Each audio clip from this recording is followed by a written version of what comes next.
साकेला उधौली र उधौली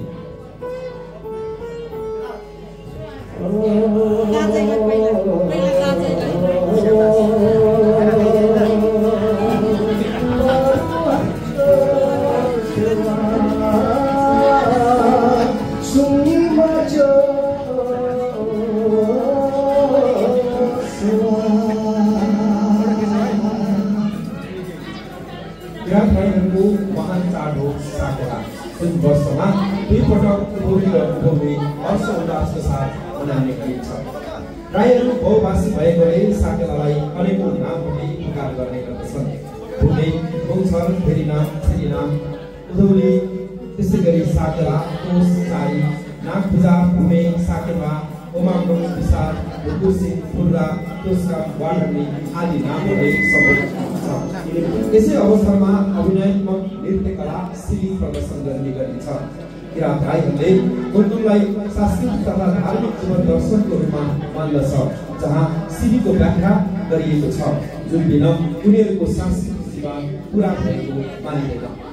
सिली नाच्दै गर्दा आफ्नै मौलिक नियम विधिहरू छन्, आचार संहिताहरू रहेका छन्, जुन नुननुन विधिहरू नहुने ज्यानसम्म तलमाथि हुने जनविश्वास रहेको छ।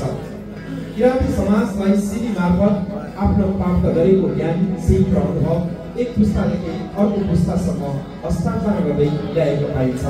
साकेला सिली प्रदर्शन कला लिइन्छ, जसमा कथा, पात्र, अभिनय, नृत्य, गीत सङ्गीत, वाद्य वादन, वेशभूषा आदि तत्त्वहरूको रूपमा प्रदर्शित हुने गर्दछ।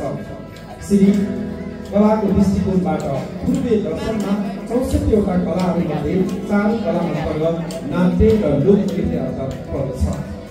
सिलीहरूलाई गर्दा यसको प्राकृतिक स्वरूप र आधारमा विभिन्न भागमा बाँड्न सकिन्छ।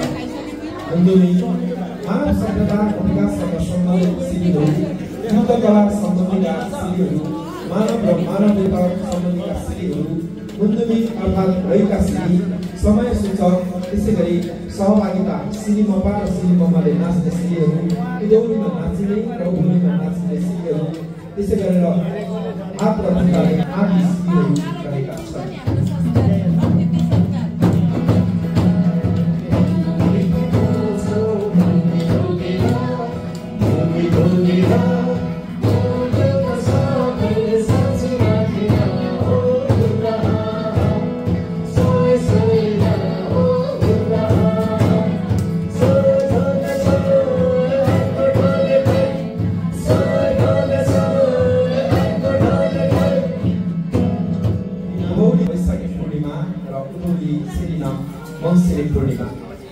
किराँती पुर्खाहरूले ऋतु बताए, जसलाई उधौली र उधौली भनिन्छ।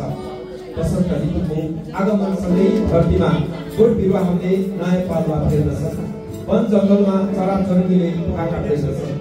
वैशाखी पूर्णिमादेखि औँसीसम्म साकेलाको थालनी हुन्छ। गाउँका बुढापाकाहरू ढोलझ्याप्रा निकाल्न भेला हुने गर्दछ। 15 दिनसम्म मनाइने यो चाड खेतीपाती लगाउने समय भएकाले अन्न बाली उब्जनी बढोस्, प्राकृतिक प्रकोप नहोस्, अर्थात् आँधी बेरी, असिना र अतिवृष्टि, अनावृष्टि, रोग व्याधि नलागोस् भनी आराध्यदेव सूर्यमा पार्वतीसँग शक्ति बल आशीर्वाद मागिन्छ। यसै अवसरमा जाडो छाउमा झरेका कारणको चराहरू सिद्धितिर फर्किने, माछाको हुल पनि खोलाको शिरतिर फर्किने, गुरुङ शेर्पाहरूको भेरीगोठ सिद्धितिर लैजाने गर्दछ। यसैलाई उधौली भनिएको हो। उधौलीमा कामना गरिएको अन्नबाली खेतका फाँटहरूमा पहेलपुल हुन्छन्। मङ्सिर महिनामा धान लगायत सबै अन्नबालीहरू वर्ष दिन बाँच्ने भयो भने हर्ष उल्लासका साथ पाकेको बाली सर्वप्रथम चुलोमा पितृमा चढाए पश्चात खाने परम्परा छ। मङ्सिरे धान्य पूर्णिमादेखि पञ्चमीसम्म 5 दिन मनाइन्छ। मौसम हावापानी चिसो भएकाले सिद्धिबाट कारणचुर चराहरू पुनः जाडोसम्म मधेस गर्ने, गुरुङ शेर्पाहरूको भेरीगोठ मधेसतिर झार्ने, खोलाको माछाको हुल पनि समुद्रतिर लाग्ने भएकोले यसै अवसरमा वैखामा अर्थात् प्रकृतिलाई धन्यवाद ज्ञापन गर्ने गरिन्छ।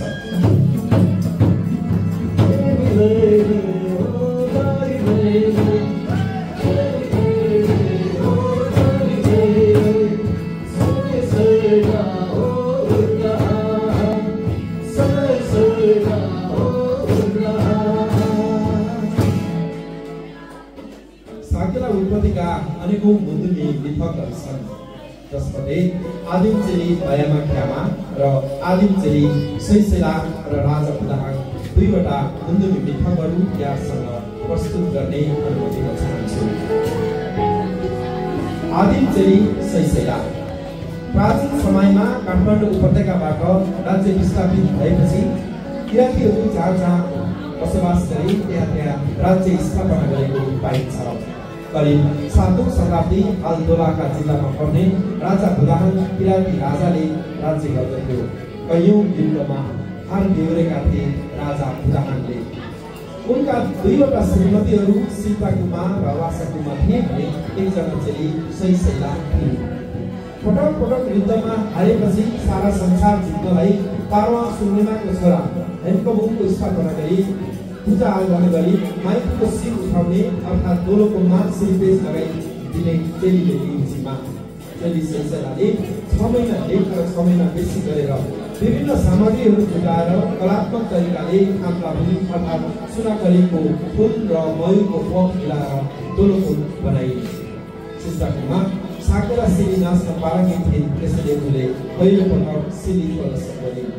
ढोल झ्याम्पाको ताल धनुकाँड चाड गुनगुन गाउँदै सैसेलाले दोलोकोममा क्रमशः राजाको काँध कवर हुँदै शिरको लगाउनु पर्ने थियो। जब दोलो शिरमा पुग्थ्यो तब बाहिर मालेले काटी ढोक दिनु पर्दथ्यो, तर दुर्भाग्य त्यही बेला चेली अल्पी। त्यसपछि ढोले झ्याम्टाहरूले दोलोकोममा दो सैसेला दोलोकोममा दो सैसेला भन्दै पटक पटक चेलीलाई बोलाए, तर वो चेली बोलेनन् र राजा बुदाहाङलाई दोलो पहिराइदिए। अचानक दोलो भुइँमा खस्यो र ढुङ्गामा परिणत भयो। त्यसैले किराँती भाषामा दोलो भनेको श्रीपेश र खा भनेको खस्यो।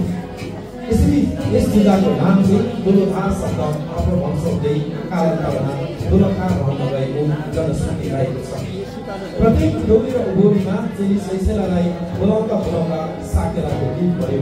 अहिले चेली सैसेला सैसेला हो सैसेला सैसेला हो सैसेला भन्दै बोलाउने चलन यद्यपि पनि चलेछ। शिल्पकुमार नृत्यमा पारङ्गित भएकाले सिलीको आविष्कार भयो।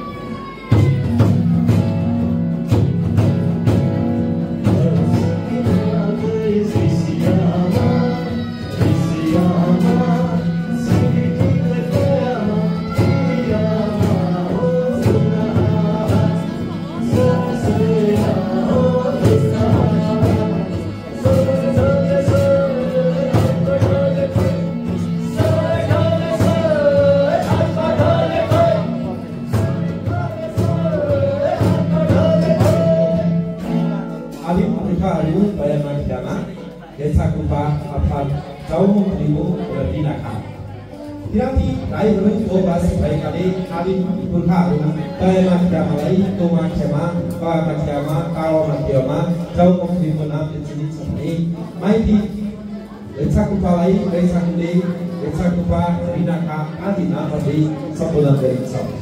नाना दयामा, बहिनी ख्यामा र भाइ हेछाकुपाको विछोड भयो वर्तमान प्रोग्रामको तुवाचु अलिस डाँडाबाट। एक दिन हेछाकुपा माछा मार्न जाँदा उनले एउटा ढुङ्गालाई पटक पटक उनले पाए र त्यो रहस्यमय ढुङ्गालाई घरमा ल्याएर भारमा राखे, तर त्यो ढुङ्गा रूपी नाक गर्ने वाहिलुमा थिए।